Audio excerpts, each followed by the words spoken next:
Yes, sorry for that, guys. Continuing about Maria Clara, she's also co-directed the series Mulheres em Transição about Brazilian women engaged in the transition network. She writes mainly for Emerge Digital Magazine, Project Colabora, edits Futuro Possível magazine, and she loves yoga, dancing, and writing poetry. So these are our wonderful panelists for today. And we're gonna first start with their interventions. So we're gonna go as follow. They're gonna introduce their topics, and at the end we're gonna open the floor for some questions. So you can either write the questions there on the chat, or you will also have the opportunity to ask some questions to them. Like you can also turn on your video. So let's do this interactive, and like we're willing to have as much questions as you can provide to us. So yes, so we invite our panelists today.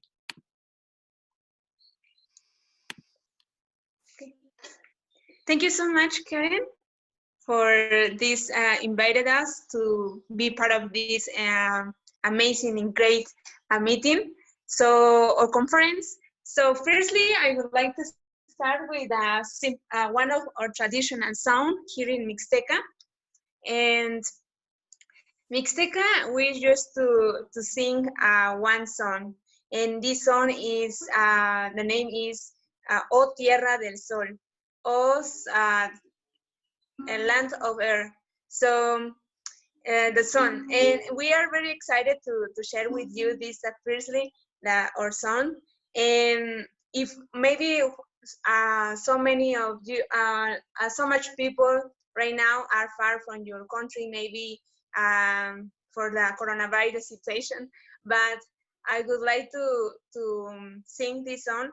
Just if you remember your town and miss them, just think about that and enjoy it, this song. So I'm gonna sing in Mystic, and then I'm gonna start in Spanish. If you don't understand very good Spanish, maybe you could maybe close your eyes and think how much you love your country.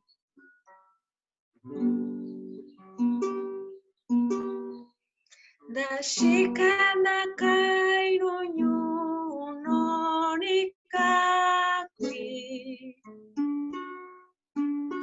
indica no kunda ini nandasa ini tandei tanavi neina no tachi takai kwakwi takayukwi shandasa ini nyundi kandi kuniyo kundeyo tabitina shika kojeita konyamani tandei tandavi veina no tachi takai kwakwi takayukwi shandasaimi. Que lejos estoy del suelo donde he nacido. Inmensa nostalgia invade mi pensamiento. Y al verme tan solo y triste cual hoja al viento, quisiera llorar, quisiera reír de sentimiento. Oh tierra del sol, suspiro por verte. Y ahora que lejos yo vivo sin luz, sin amor. Y al verme tan sola y triste cual hoja al viento, quisiera llorar, recordar, quisiera morir de sentimiento.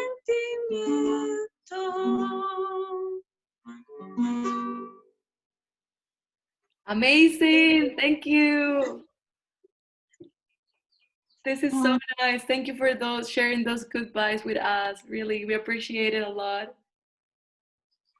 Thank you so much. Thank you so much, Karen, for the introduction, and Aracely and everyone to be here.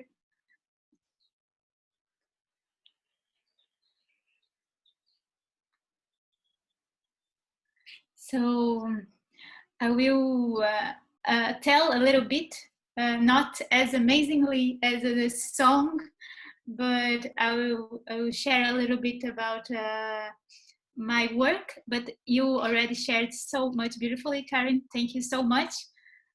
And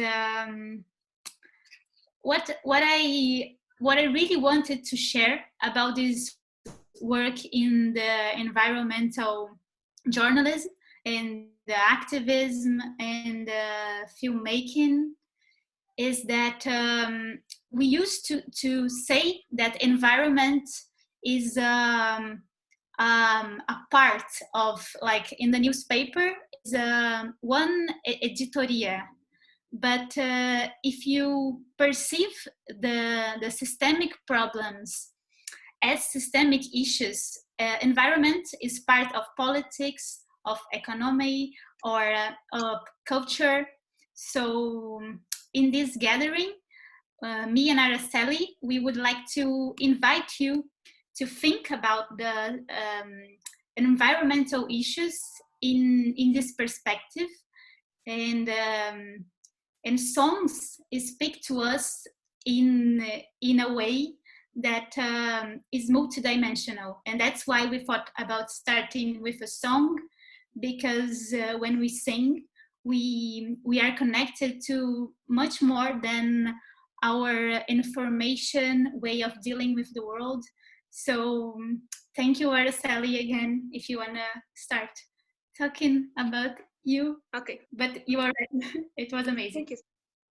Thank you so much, Maria Clara. Thank you so much. And so my name is Aracely, how I said before. My name is, I'm from Oaxaca, Mexico. That is, Oaxaca is located in the south of Mexico, and is the most multicultural place in the rest of the in the states in Mexico.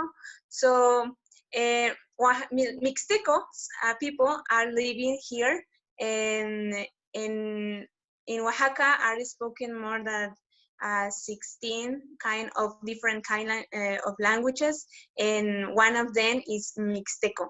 So Mixteca is a very old language, and is the 4 languages more spoken in Mexico.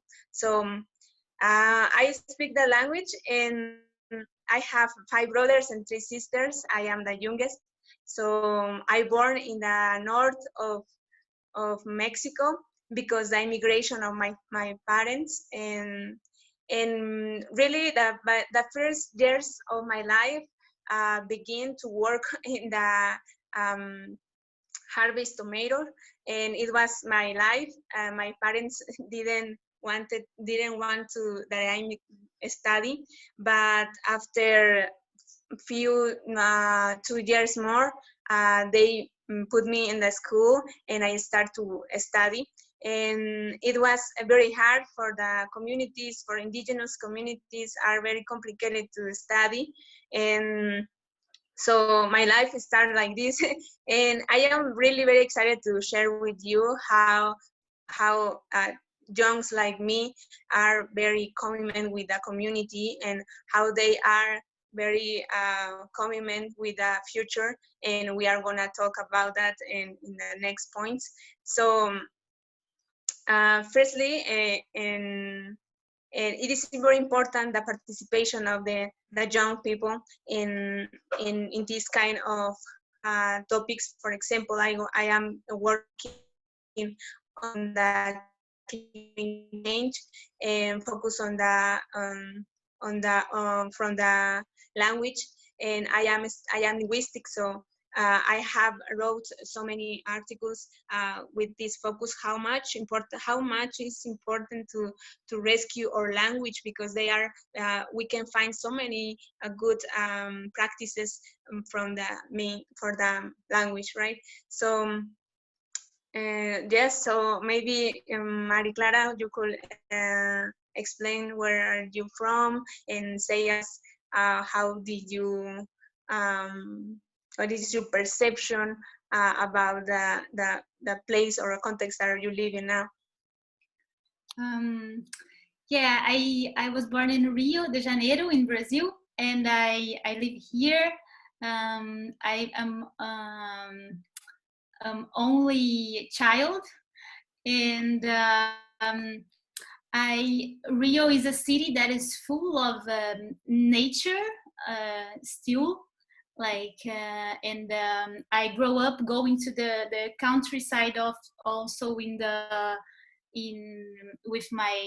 where my grandpa has a small place in the countryside, so it's I was very also connected to nature at a very young age, because many people in the city doesn't have this connection anymore. And when I started to study, I always was very connected to theater and to call it the importance of linguistics, that is something connected to what you said, and how we create the world we live with poetry, with imagination, with books. And I studied journalism, and I started working with ways of using this language to create social change. And Brazil is one of the most difficult countries to be an activist and a journalist, because especially if you work in Amazon, and even much more in these days. But the work that I do is not that kind of front role, because I mostly I do this work of telling good stories. So it's not as threatening for me personally, but still is for so many friends, it's a very courageous and hard work. And yeah, the Brazilian context in this situation is a very unique one, because we have like this situation of having many activist movements happening all over the place, even in Rio, where the social distance it's very apparent. So with this corona crisis specifically, we see a lot of the society organizing itself, because especially because the government, we can't count on the government. And yeah, but there are like good sides and bad sides, of course, of this, but it's a very unique situation, of course. But everyone in the world is in a unique situation, and we just feel unique because we are in some of the situation. So, and my besides the work with environmental journalism, I really became passionate about the systemic issues, because when we talk, what I was talking before about the song, is because we tend to see the world as a machine, as something that we can throw and separate in small parts. And the world is a multi-species conglomerate of species, of bodies. And if we don't relate to that, I feel that we miss this this sense to get together and collectively do things. And in this sense, I directed a series that is a series with my friend Camila Cardoso. And in this series, we basically talk about these sides of the systemic perspective. So we go to the economic side, to the more spiritual side, to the imagination side, which I personally think is the most important, because if we don't have imagination to think about utopian futures and building that in the present, what we are here for. So I feel that imagination is a key thing in that. Absolutely, So, yes. and also something that I would like to mention is that now I'm part of a collective that the name is Futuro Possível, that Karen said briefly. That is a collective of young activists from, we are like people that work in architecture, on communication, on systemic change for enterprise organizations. And we got together in the beginning of this year, and we are working in the way of changing the communication, and with this communication changing the system, trying to create new ways of perception to deal with the reality. For an example, to give you an example to make it more clear, we are doing a consultancy for an architecture collective that works with regenerative architecture. So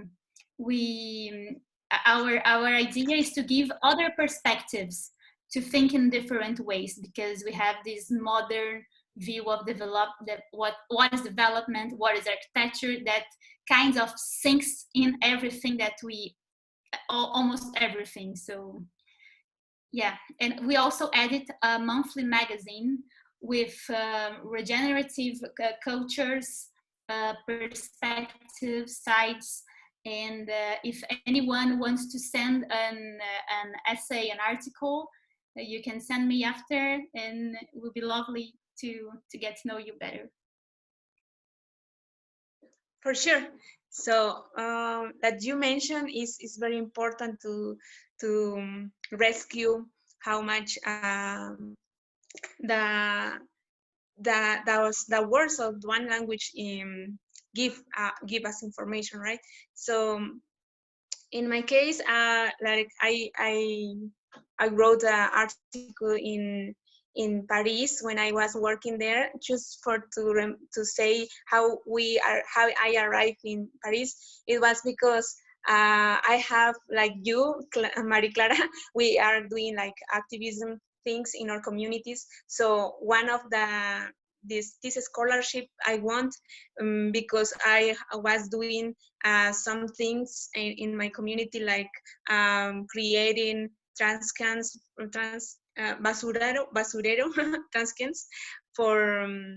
for the community, on plants, trees, and created and recreation activities for the young in the indigenous communities. So that's why I won this scholarship. And when I arrived to Paris, it was absolutely incredible, because the first day that I was traveling to Europe, and absolutely everything changed, because when I arrived at UNESCO, the people who I was working tell me that it was very important to rescue the indigenous knowledge focused on climate change.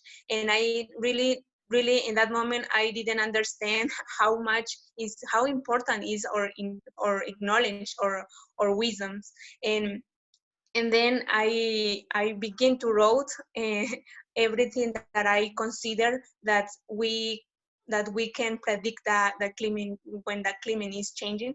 And that's why when I wrote this article, I think so much in my community, and I say, okay, if how we know when the climate is changing. And in the Mixteca of Mexico have long known to predict the change in weather based on the behavior or on birds and plants, or on other things more. For example, I would just want to give an example. When we hear the first grave son or not, or chikuku is the name of the bird. As along is it means that is coming the the raining season, and when the as long as the chikuku sing, the farmers know that the dry season will be prolonged. So also the plants, their beans and pumpkin. So we predict everything between the when we observe the plants and animals. So it determines in what moment we should plant the corn, and we used to see the mountains, the animals, and it's very important how it means for us, because if we don't observe clearly the how is coming the season, or the how react the environment, we could take decision to survive, because we depend of the natural for the that's why we can notice also when we say the hama kuya chi inisasa, that in Mixtec means the hama means change, kuya mean have so many meanings that describe how much is the hot, for example, is a little bit, it's not so much. In inisasa means like a middle or beatable or undebatable. We can know how much is increasing the hot. And when the people used to say the hamakuyachi inisasa, it is very important, because we begin to notify it is a sign that is absolutely something very wrong, because it's so much drive, and we need to take care from ourselves, from our animals, and take decisions much more with more clearly. So it's very important how important it is.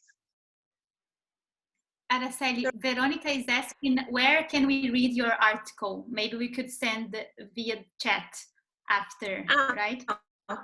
I maybe I am working with my cell phone, and I don't know how can I send it, but I could send you after the meeting if we could. But you could find this, because I wrote this article in Mixtec in my language, because it's important to let the people know that the language is important. And it's the first time I think it is very important how the indigenous woman begin to write this kind of articles, because firstly, it's kind of researchers used to be for the men, or used to be for people that are not from the community. So when I begin to study this kind of begin to do this kind of researchers, I noticed that it was people from another countries, and not from the community, or from Mexico even. So I was surprising, and it was very important. It is that is the reason that I want to continue to grow this kind of researchers, because in the first time we begin to have a space like a woman. In the second, so it's very important that women need to begin to study in this kind of science, because one of our principal objectives, like Indigenous, or maybe my objective, is so the scientific and the indigenous knowledge experts need to come together and like resolve the problems that are coming, like from, like, for example, the diversity is losing and the climate change adaptation. These kind of topics should be considered the indigenous acknowledge in people from that have very close relation with the with the with the with the environment, because we speak the language, we can understand in what moment is changing because we have been in contact every day. We work the land, we speak with the birds, we always have a very close relation with the environment. That's why it's very important that both knowledge should be mixed and to find solution for this kind of problems. For example, now that is coronavirus, that we have a traditional knowledge that in plants and medicine plants that could help in other way, but could help the scientific science in one moment, right? So that's why it's very important to invest in the indigenous investigators, or need to investigate more about this kind of knowledge. I think with this, we also come to what we discussed about the perception. That is not only the crisis of information, right? We all have, or almost all of us can have the information about the situation of climate change, and but it's not that makes us change behavior. The perception needs other senses, and I think this is a beautiful way to perceive the world that is missing, and for so many of us, and us in Latin America, we have these cultures here still, right? It's not like what we were talking, it's not like Europe, that if they want to go back to the ancestral, their ancestrality is missing for much more years than us. It's alive. So how we perceive these other ways of looking at the world. Here in Brazil, we are much more talking about the indigenous because of Ailton Krenak, which is an indigenous leader, that his book is like on the top of sellers here in Brazil, and it's very impressive, because when we read his books, he says like the river is my grandpa, and a way of perceiving nature that is totally different from the resourceful, and is a really it's relating as someone from your family. So how can you like use someone of your family, like the water and ourselves, like we are made of this, like it's not even a parent, it's like us. So yeah, it's really something that we have to look at. And I also think that one of the other topics that you brought is the women, the women in this transition moment, because my experience is that so many women are involved in movement of transition in so many different diverse ways. This series that is Women in Transition is like is a movement of localization, and a movement of trying to make being less dependent of the system of fossil fuels, of and creating things and solutions in your neighborhood. And in Brazil, this movement is like 90% of women, and I can send you the series about this, because I filmed women in Rio and Sao Paulo, and it's amazing like what they are doing in the favelas together with, there are many women from the favelas also involved in this movement. And I really feel that is a transition of the this is also a transition of the end of the patriarchy, for me. It's, yeah. And maybe we should move to other topic, but what do you think about this? Yeah, but it's very good the thing that you talk about right now for the patriarchy, because, for example, here I will talk about the buen vivir that we used to say here in our community, that is like how good living, good life, or good living. How can I say in English?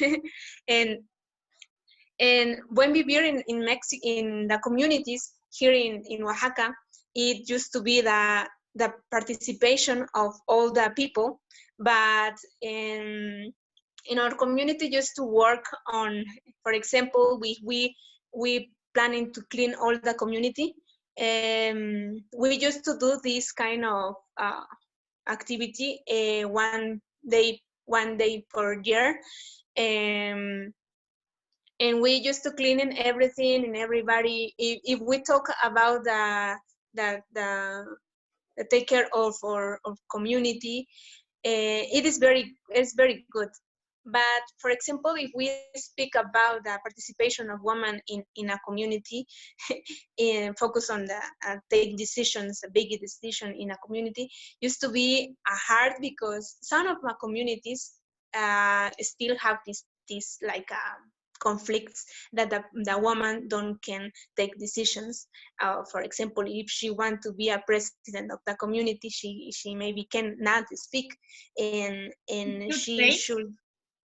Until today, yes, in some of the communities in Oaxaca, they don't have the opportunity to participate. In other communities, like my community, it is possible. And if you want to participate now that equality gender, that is good, because for us, we can take more, participate in everything that we want. But yes, it's one of the cosmovision in this part. It's totally different, because in my community we have lost in so many customs and traditions,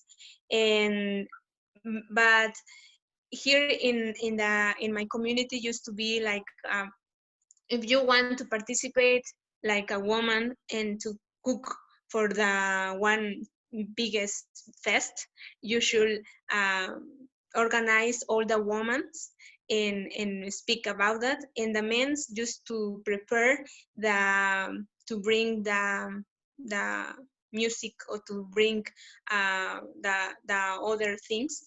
And choose the woman are the principal activity of woman in this place is just to cook.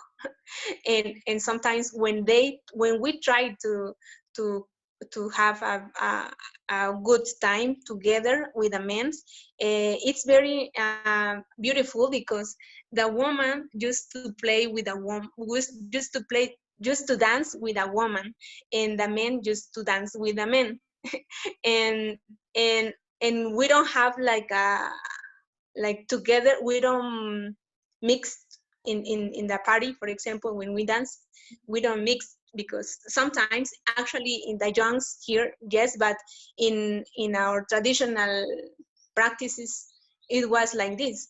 And we can find that in some case it is nice, but in other case it is very rude, because we still have these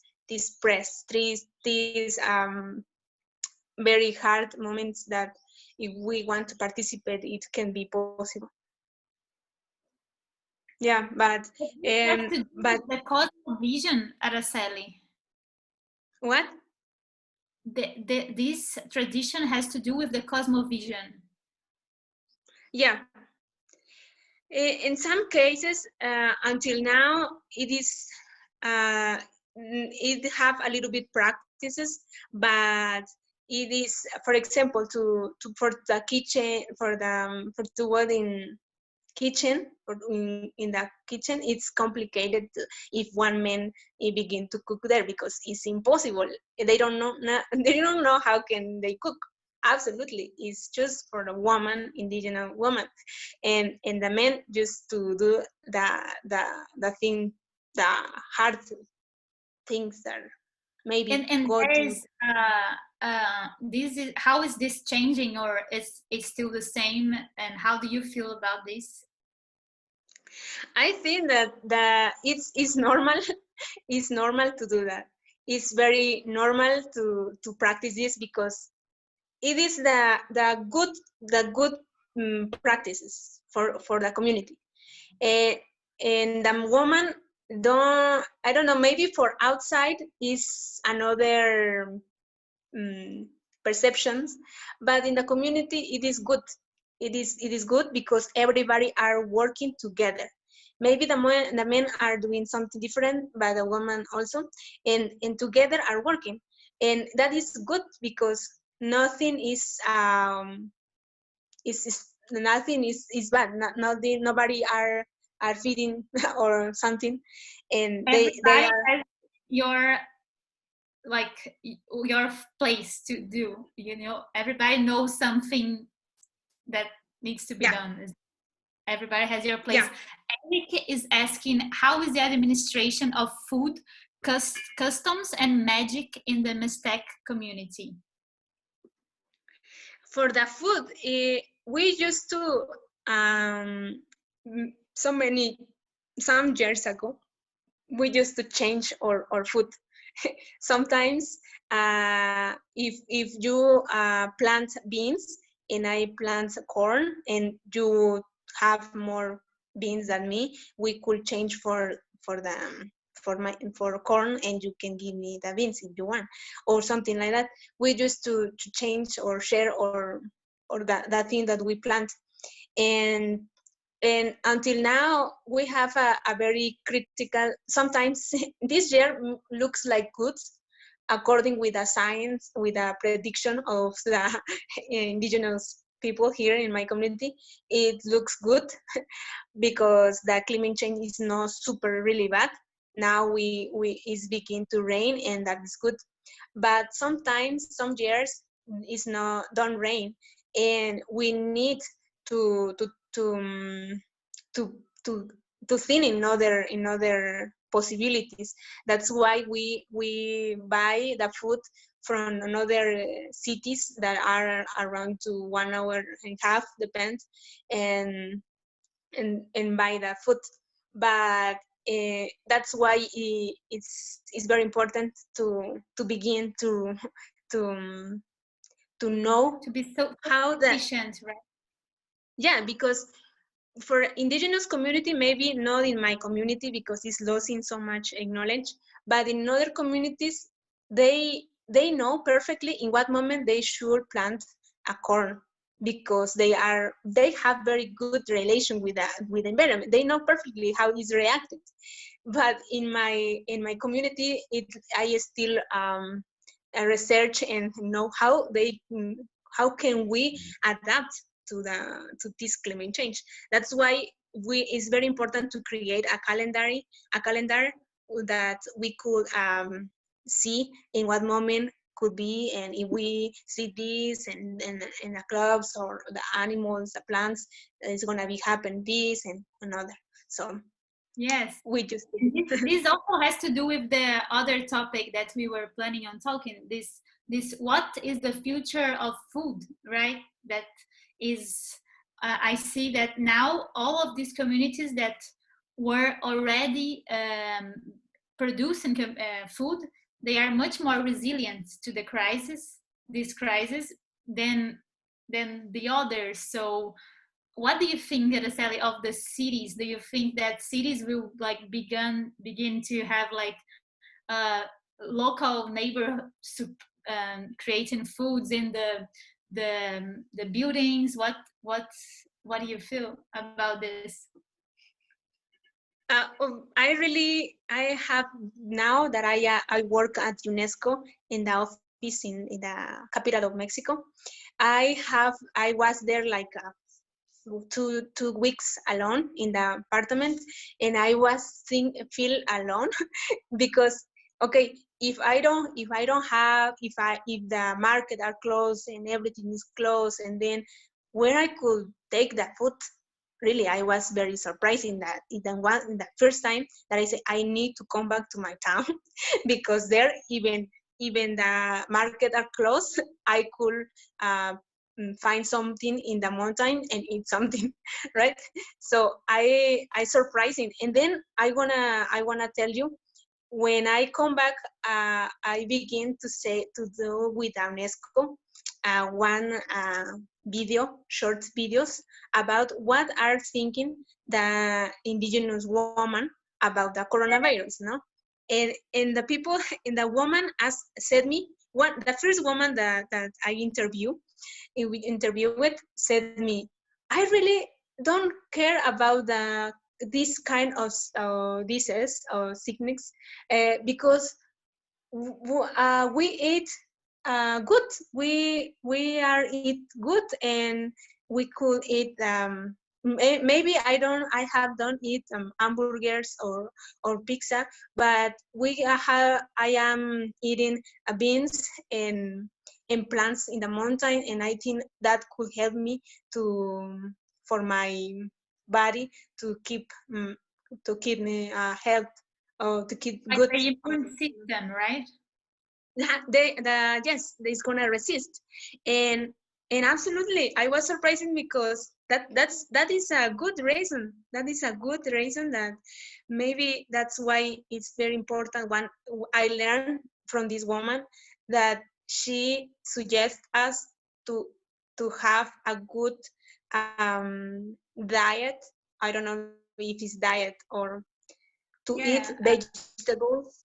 Just to eat vegetables, to eat beans. Maybe if you don't, here in Mexico, we used to eat so much beans and Yeah, here good. in Brazil too, rice and beans is the most famous meal. It's famous. Yeah. That and it's very I don't know. In this moment, I begin to think that's really true, because if we eat so much like I don't know, something in that you buy in the market, like I don't know, sabritas, I don't know how can I say, chips or another thing, anything that you eat, is obviously that you are not is not good for your body.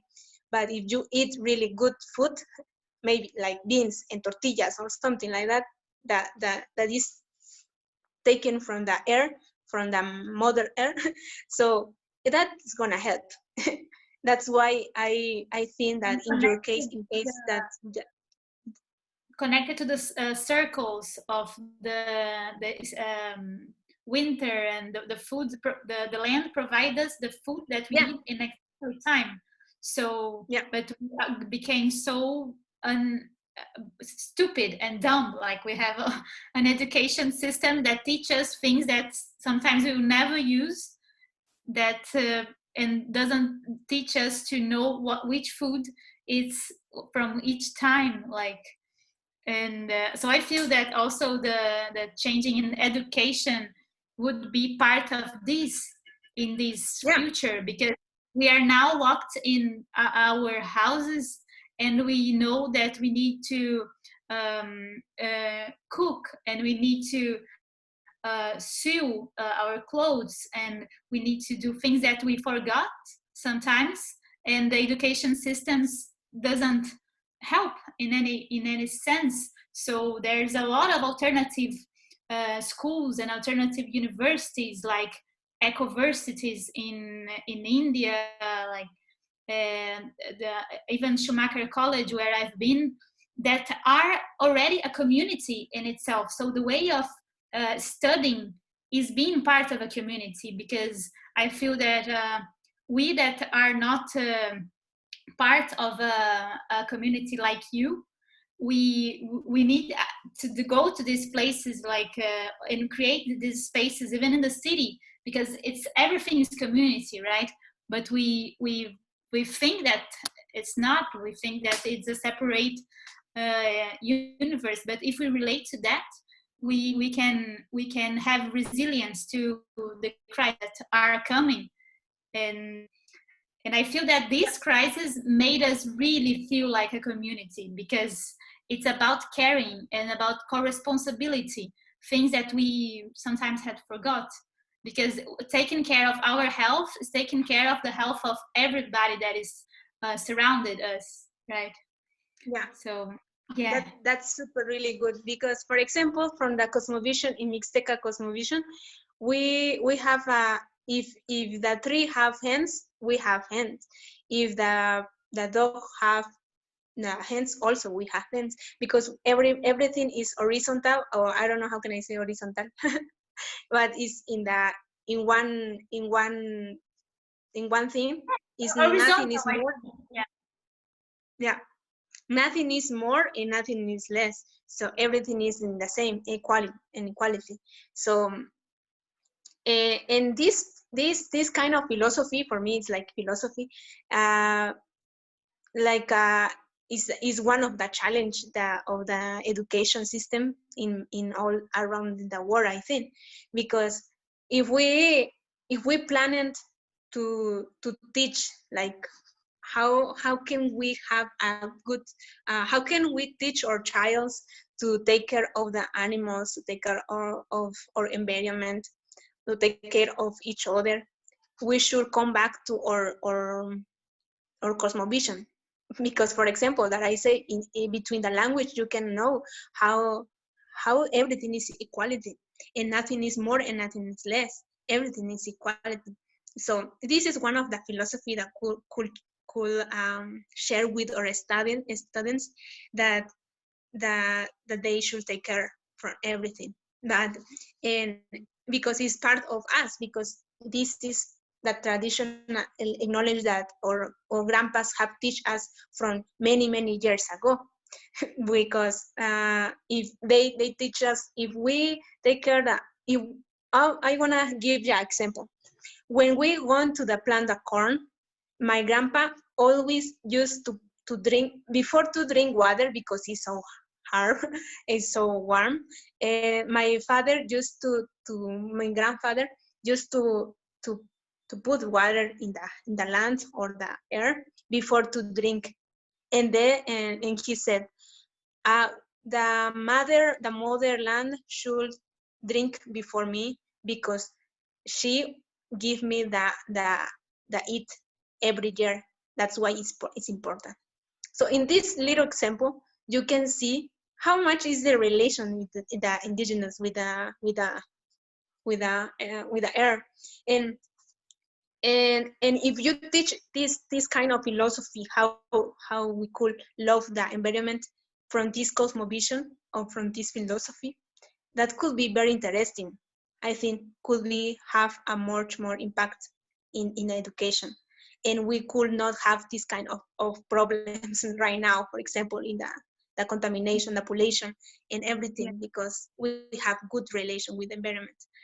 So Yeah. I think, yeah. No, I just, when you said about your grandfather, I just also thought about one of the other problems of the education system, that is to put like 30 kids at the same age at a room, and they are, and if a child runs more than the other, he thinks, oh, the other child of 8 years is running much more than me, because you learn how to compete, because you have like, and it's a totally not normal environment to have 30 kids of the same age at the same place. If you think of a community, it's like an elder, a youngster, and then you learn totally different, because you see your older brother running more, and you think, okay, when I get to his age, I will run like him, but I won't think that I should be running like him and I am an idiot. But if you are in a school with grades and with like goals, you are like learning to be competitive, what is something that is totally created. Because if we are here until now as humans, is because we learn how to cooperate with each other. And this is the only reason. Even the life itself, like the bacteria, was cooperating with the others to create life.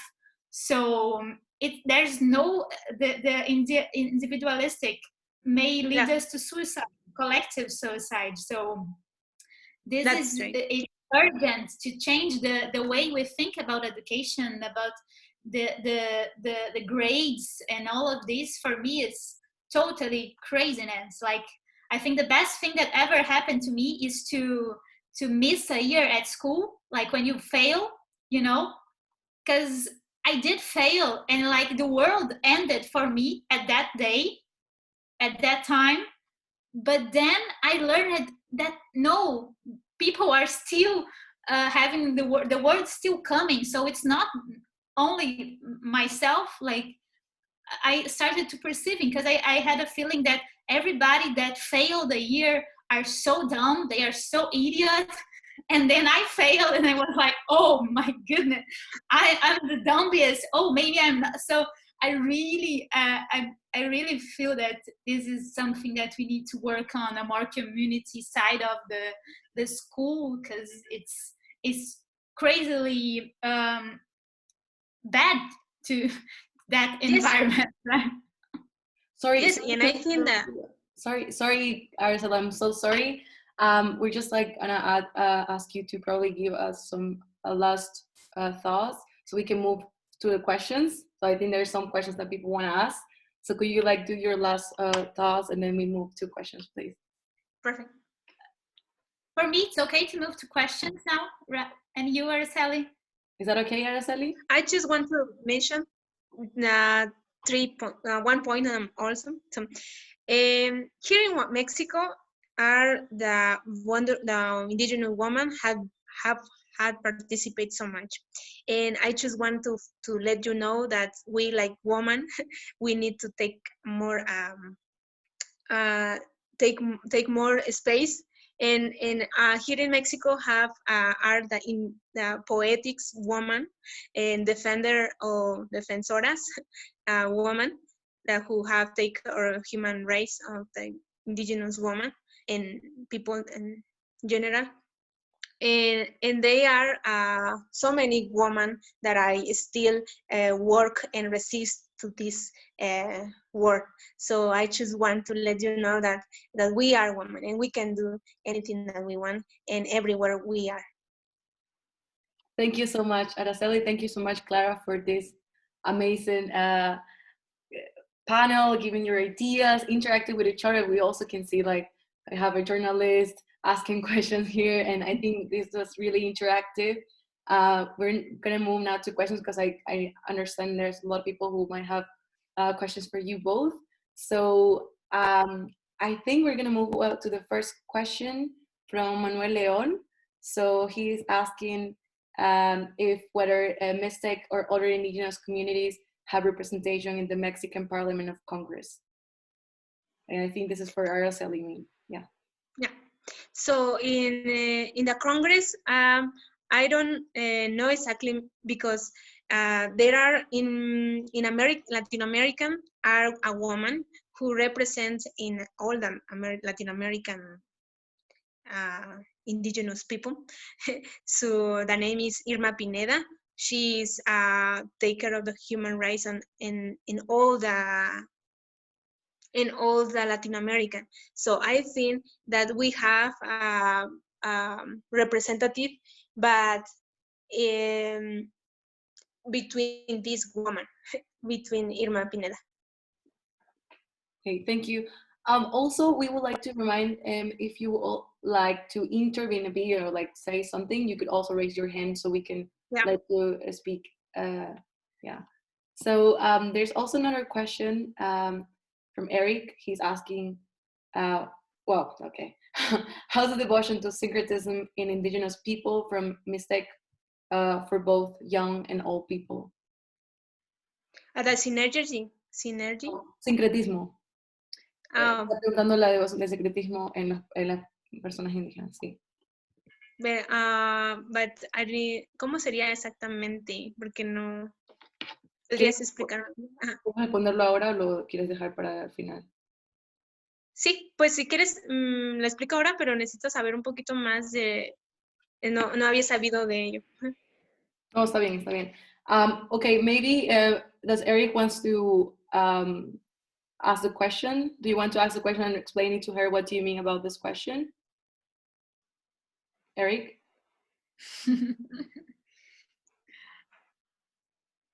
Maybe he's not.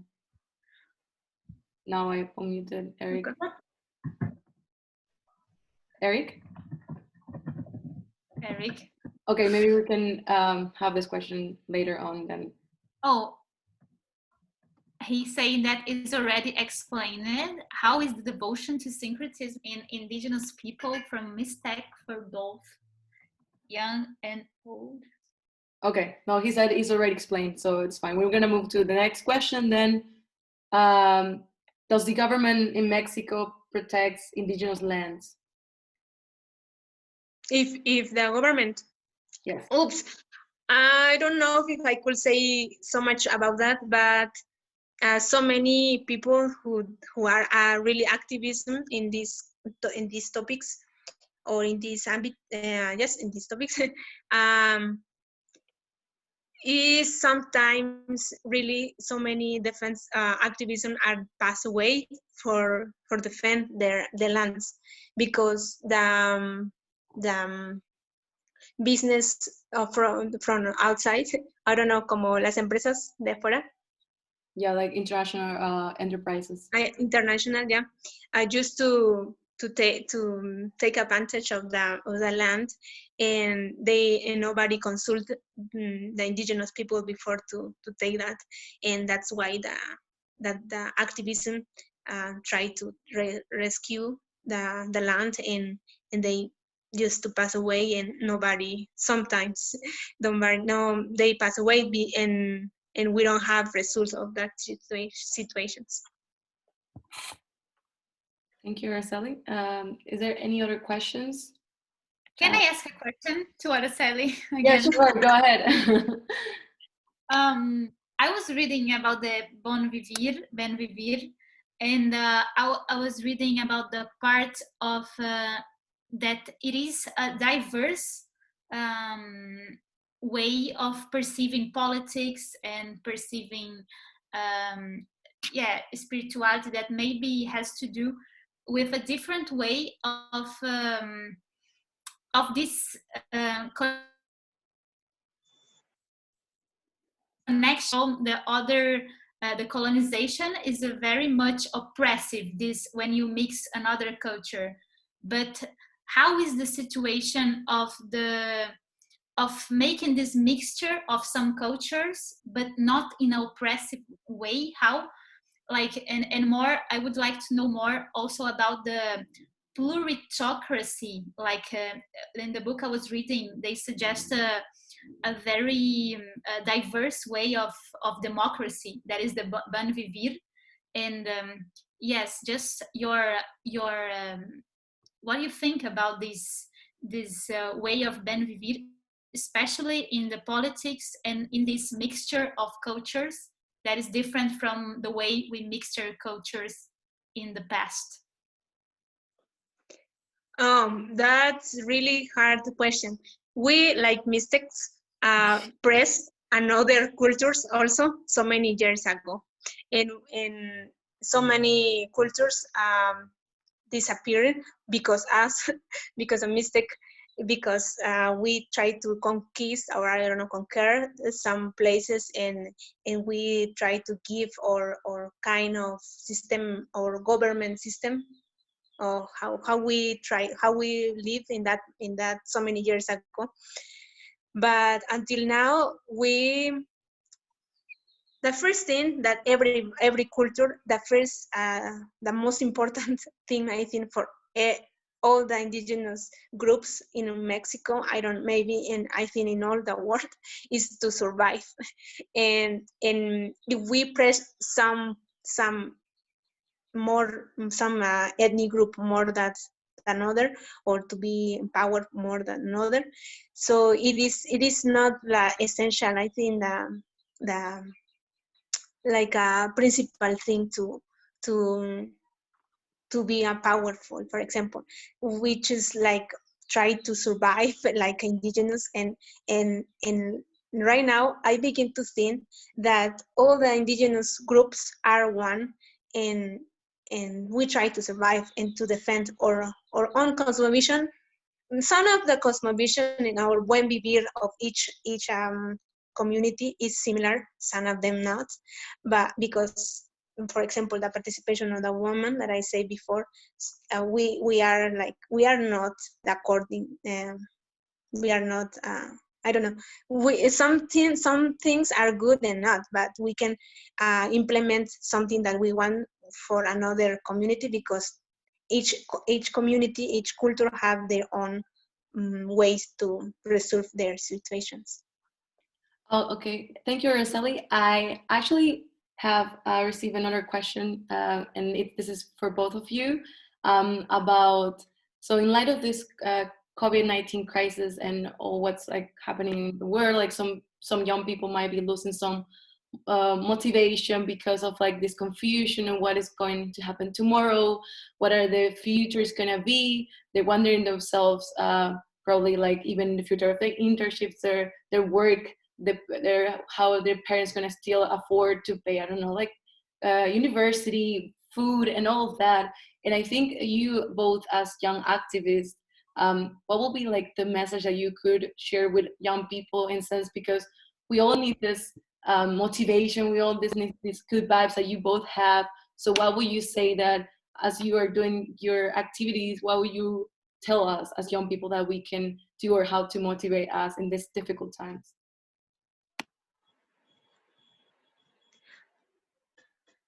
From my view, I just want to motivate you to reflect.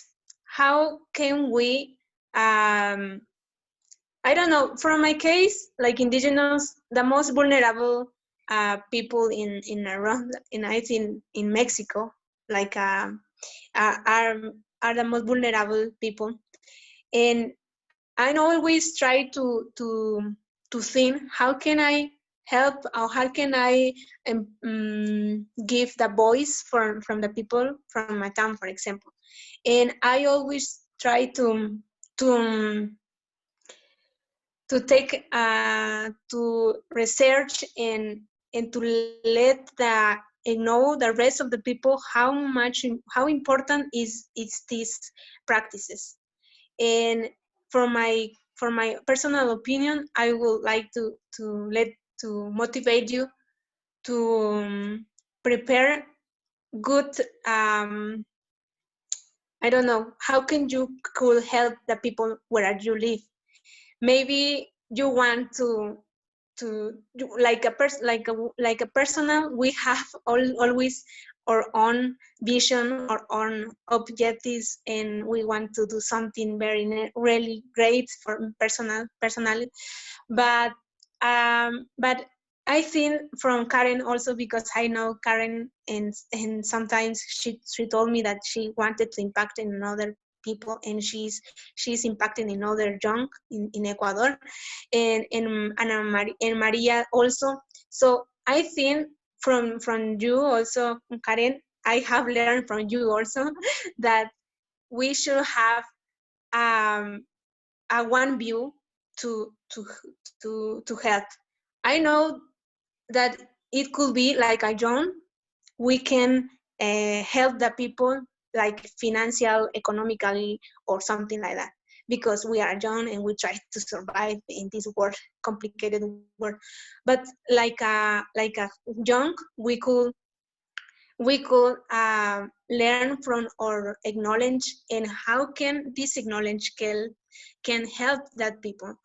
Because, for example, here in my community, the people sometimes need help, but it's not help like economical. They need somebody who could redact a document, somebody who could dialogue with another person from something that could beneficial to the community, or something like that.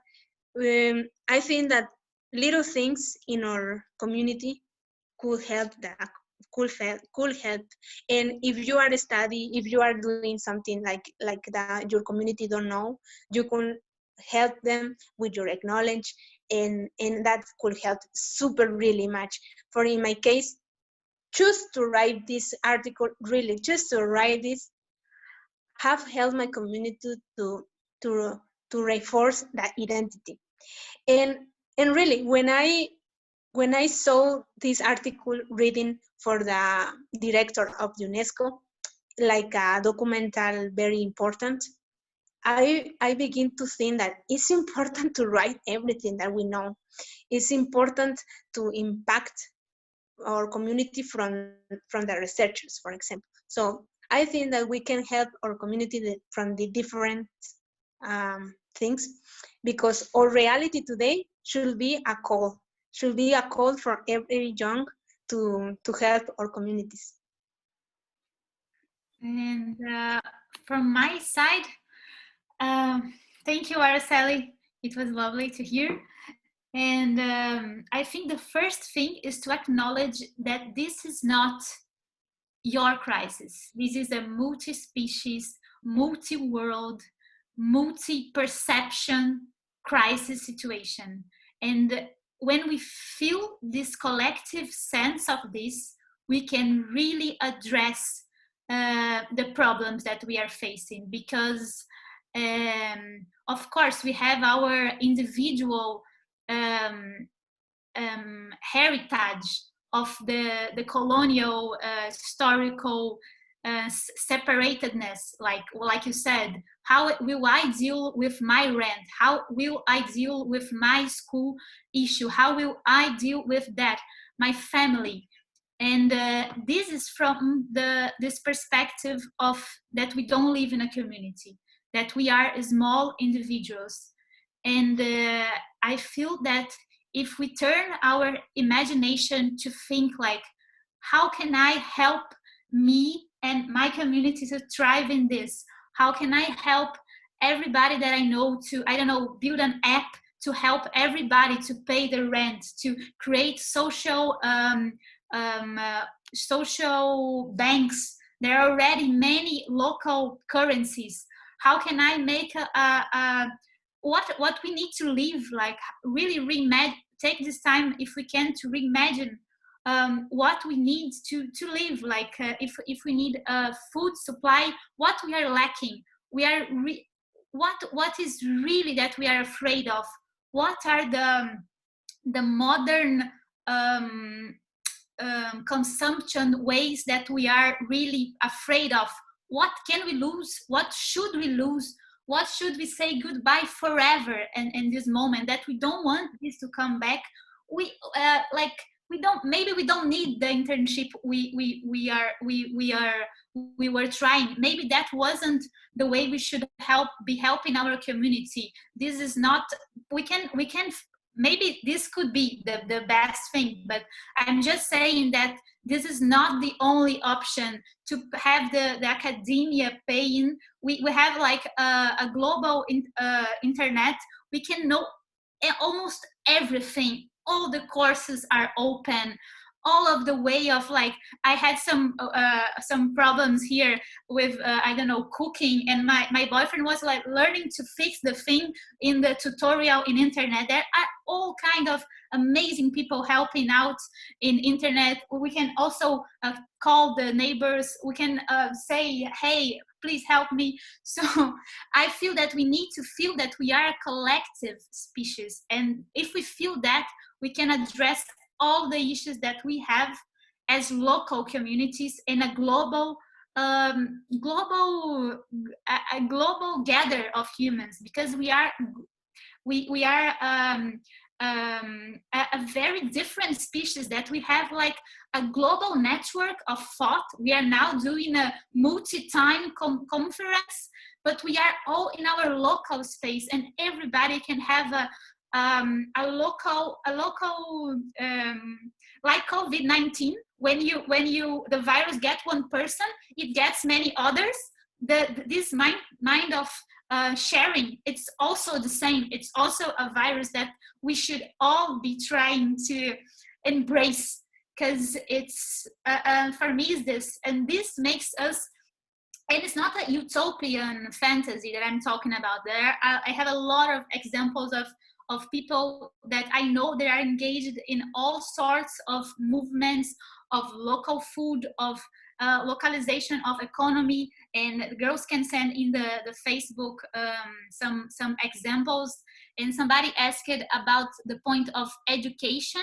For me, I think I never worked in a collective of education, but the two girls that work with me in Possible Future, they both are now launching an online course of regeneration. And I have also the Camila Cardoso, who is my partner in the film project. She's part of an educational collective that the name is Terra Adentro. And she's also part of the Colonial Futures, gesturing toward the Colonial Futures Collective, which is also, they have all the PDFs open. They have many cartographies for different kinds of education. And would be amazing if everybody could really jump in all of these contents and think aside, because every model is a model to think besides it, you know, just a model to take as a model and then imagine other words with all of the creative that like humans, that people like to say that humans are bad, but humans are amazing. Thank you, Yes. Maria Clara. I think Max also wanted to ask something again, but is it your question answer, Max? Hello, can you see me, hear me? Yes, we can hear you. And Great. Yeah, so actually that was my question, but I mean, let's make this maybe a bit more interactive, so I can also say thank you first to the two of you. It's been very interesting, very inspired. And then this question about education was because I'm working, my thesis is on climate change education, environmental education. And I love your critique, Maria Clara, on the educational system, that so many things go wrong, you know, that we have these classes with like people of different ages, and that it's about competition rather than cooperation. And that we learn things at school, you also said it, that are not really relevant sometimes. And there's so many things we could actually learn, you know, so how to care about the environment, or how to grow our local food, etc. And also I like the comment about that actually environment and climate in general, it's holistic, right? It's not that it is a separate pillar, like in addition to the economics and politics and everything, but it's in everything. So based on that, and I think you talked about education already, but do you think, and also because I liked also this idea of, you know, we have all these small communities and we have local knowledge that we could actually address many of the issues, the problems we're having. So do you think there's a way we can channel this or mainstream this through, and I'm going back to the formal education system, because we can criticize it a lot, and I think rightfully so, but I try to be optimistic and see how can we actually introduce all these local wonderful initiatives and bring it and mainstream it kind of to reach as many people as possible. And thank you again for this great talk. Oh, thank you for your question and your curiosity. Yeah. And I have done one interview with Jonathan Dawson, which is he's the Schumacher College head for economics for transition, and he talks about this education of heads, hearts, and hands. And his thoughts on education are very interesting, because he says that he thinks that the academia will be a place for gatherings and talks, and, you know, to have this multi-perspective conversation, but not the way we do today, because the way to separate all of the knowledges and to have like a really, you know, narrow view sometimes. So he feels that if you ask about the future of academia, I feel that would be something similar to what he thinks, is to be a place more to talk like we are doing here, like but less horizontal, less vertical, because we did something that was us talking and now you guys asking the questions. So how can we turn this in a more horizontal way, because I know that I have like a lot of things to learn with all of you. So I feel that there are some communities that are like, there's Believe. I don't know if you heard of this. That is an app that is like you say what you like, and for instance, you are given a French class, and I love to do yoga. So I say I have one time class of yoga with Maria Clara, and then someone can say, okay, I will pick this class with her, and then in the end this person earns a quantity of beliefs, which is a local money of time, and then you and then after I give this class, I can use this to learn French with you. So there are a lot of changes of like this would be like a way of learning without paying for an education. And this could be like of course an alternative learning community, but I'm saying just there are many ideas being born with this idea of changing knowledge, not in a vertical way. And I think academia would go on this, and also with the presence of maker spaces and places, because some people like they would be like amazingly good in creating an app, but they are very bad at learning to write, but they would create a beautiful app of something. Or someone would be a great pottery maker, but is a bad, so there are a lot of different things that we need to acknowledge when we talk about education. So I feel that these will something that these are things that should be brought when we are talking about education, because each classroom is a different world, because each person is a different world and a different creative process and system. So this is a holistic view of education, I feel. Thank you, Maria Clara. There's another question from Leon that we should go back a bit there. He's asking about how does the indigenous communities serve the violence in Mexico? And he's asking if it's normal to find them protesting. Protesting? Yes. ¿Puedes leérmela otra vez? Creo que Sí. no. Él está preguntando que cómo las comunidades indígenas en México manejan este tema de la violencia y cómo se salen a protestar, y pues él quiere saber cómo es esto. Tal vez un resumen pequeño. Vale. So the violence in indigenous communities are focused more in the woman, because like here is very normal that somebody if somebody pelea with another woman, if we and it is very normal, I think, because in the government, I don't want to speak so much about the government, but I don't know, maybe I think that the government are not so in general in Mexico are so much violence, how you can see in the news, focusing women, but they are not noticed more in the indigenous community. Besides that, is a more vulnerable place. So it is still be hard, and it's still so many women are in violence, and I think we don't have so much advance in that topic. Is like still the same. Thank you, Aracely, for that answer. And we're gonna take this last question because we are running a bit of time to just like wrap it up. And or if you really have a last question, you can add it. But we're gonna read this question on Marcos. He's asking, and how could we start changing this mindset to a more collaborative and holistic one? Not only people who are enrolled in formal education, but also the great majority who is not in contact with this education or educational institutions. Oh, it's for both of us, right?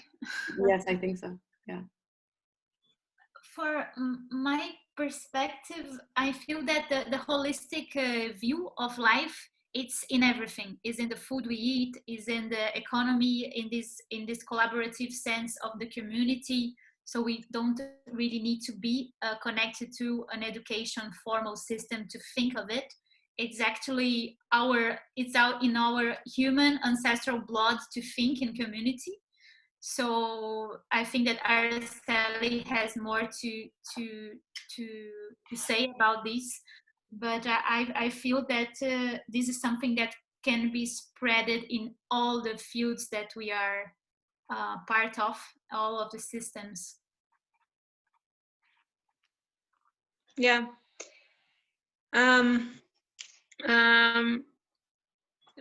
Quizás pueda responderlo mejor, creo, Karen, si me la preguntas en español. Creo que no caché toda la idea.